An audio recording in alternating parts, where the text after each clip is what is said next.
പൗരസ്ത്യ ദേശത്തു നിന്നെത്തിയ ജ്ഞാനികളുടെ സന്ദർശനത്തെ അനുസ്മരിച്ചാണ് പാലാ രൂപതയിലെ മുട്ടുച്ചിറ ഹോളിഗോസ്റ്റ് ഫൊറോന ദേവാലയത്തിൽ കുമ്പിടിയിൽ എന്ന തിരുക്കർമ്മങ്ങൾ നടത്തപ്പെട്ടത്.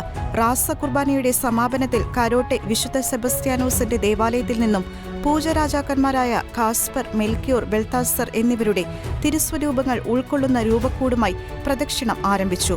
പ്രധാന ദേവാലയാങ്കണത്തിൽ വിശുദ്ധരുടെ തിരുസ്വരൂപങ്ങളുടെ അകമ്പടിയോടെ ഉണ്ണീശോയുടെയും പരിശുദ്ധ കന്യകാമറിയത്തിന്റെയും വിശുദ്ധ യൗസേപ്പിന്റെയും തിരുസ്വരൂപങ്ങൾ ഉൾക്കൊള്ളുന്ന പുൽക്കൂട് ഉയർത്തിപ്പിടിച്ചിരുന്നു.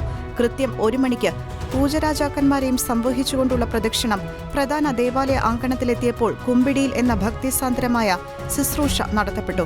പുൽക്കൂടിന്റെ മുൻപിലേക്ക് പൂജരാജാക്കളുടെ തിരുസ്വരൂപങ്ങൾ ഉൾക്കൊള്ളുന്ന രൂപക്കൂട് എത്തിച്ചേർന്നപ്പോൾ ഉണ്ണീശോയെ കണ്ട് പൊന്നും മീറയും കുന്തിരിക്കവും കാഴ്ചയർപ്പിച്ച് കുമ്പിട്ടാരാധിച്ചതിനെ അനുസ്മരിച്ച് പൂജരാജാക്കന്മാരുടെ രൂപക്കൂട് ക്രമപ്രകാരം 3 തവണ ഉയർത്തി താഴ്ത്തി. തുടർന്ന് എല്ലാ രൂപങ്ങളും സംഭവിച്ച കരോട്ടെ വിശുദ്ധ സെബസ്ത്യാനോസിന്റെ പള്ളി ചുറ്റിയുള്ള പ്രദക്ഷിണം പ്രധാന ദേവാലയാങ്കണത്തിൽ സമാപിച്ചു. വിവിധ ദേശങ്ങളിൽ നിന്നും നാനാജാതി മതസ്ഥരാണ് തിരുനാളിൽ സംബന്ധിക്കുന്നതിനും നേർച്ചകാഴ്ചകൾ അർപ്പിക്കുന്നതിനും മുട്ടുച്ചിറയിൽ എത്തിച്ചേർന്നത്. ഷെക്കേന ന്യൂസ്, കോട്ടയം.